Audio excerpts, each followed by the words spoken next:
நிதி கொள்கை என்றால் எல்லா மாநிலங்களுக்கும் ஒரே மாதிரிதான் நிதி கொள்கை. அதனால தமிழ்நாட்டை பார்த்து பார்த்து வஞ்சகை செல்வதை போல தமிழக முதலமைச்சர் பேசுவதை இனிமேல் நாங்கள் பொறுத்து கொள்ள மாட்டோம். அது மட்டும் இல்ல, நேற்று கடைசி நாள் நாங்க மனசாட்சிப்படி நடந்திருக்கிற, தமிழ்நாடு மக்கள் எதிர்பார்த்தபடி நடந்திருக்கிறேன்னு அவர் பேசிக் கொண்டிருக்கின்ற நேரத்திலேயே நேரு அவர்கள் மீது ஊழல் குற்றச்சாட்டு நிரூபிக்கப்பட்டு அவர்கள் மீது முதல் தகவல் அறிக்கை பதிவு செய்யப்பட வேண்டும் என்று உயர் நீதிமன்றம் சொல்லி இருக்கிறது. 3 முறை இடி அவர்கள் சொன்னதற்கு பின்பும் அவர்கள் அந்த பதிவு செய்யாமல் தான் சொல்றாரு, தமிழக அரசு அதிகாரிகள் நான் நினைத்ததை போலவே எல்லாத்தையும் நடத்தி காண்பித்தார்கள்னா இதுதான். என்ன நினைச்சாருன்னா, அவர்கள் அமலாக்கத்துறை ஊழல் குற்றச்சாட்டு சொன்னா கூட அதை பதியாமல் 3 முறை தவிர்த்து இந்த கோர்ட் சொல்லி இருக்கிறது. ஒரே ஒரு அமைச்சர் மீது 2300 கோடி ஊழல்னா நீங்க 10 அமைச்சர்கள் மீது ஊழல் குற்றச்சாட்டு இருக்கிறது. ஒரு சின்ன வேலை செய்யறதுக்கு 35 லட்சம் 25 லட்சம் அப்படின்னு கமிஷன் வாங்கி இருந்தார்கள் என்றால் இந்த ஆட்சி எப்படிப்பட்ட கமிஷன் ஆட்சியாக இருந்திருக்கிறது என்பதை மக்கள் நன்றாக புரிந்து கொள்வார்கள்.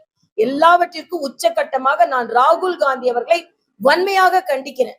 ஏன்னா நேற்று அந்த செயற்கை தொழில்நுட்ப மாநாட்டுல, ஆர்டிபிஷியல் இன்டெலிஜென்ஸ் மாநாட்டுல 50 நாட்டை சேர்ந்த மிக உயர்ந்த அதிபர்கள் கலந்து கொண்டிருக்கிறார்கள். அங்க 5000த்திற்கு மேல தொழில்நுட்ப வல்லுநர்கள் உலக அரங்கில் உள்ளவர்கள் கலந்து கொண்டிருக்கிறார்கள். அங்கே நாட்டை பற்றி மரியாதைக்குரிய பாரத பிரதமர் இந்திய இளைஞர்களின் பெருமையை உயர்த்தி கொண்டிருந்த நேரத்துல சட்டையெல்லாம் கலட்டிட்டு அரை நிர்வாணமா போய் உலகமே பார்க்கின்ற இடத்துல போய் ஒரு ஆர்ப்பாட்டம் நடத்துகிறார்கள் என்றால் ராகுல் காந்திக்கு நாட்டுப்பற்றே கிடையாது. வெளிநாட்டுக்கு போனாலும் இந்த நாட்டை குறைவாக பேசுகிறார்.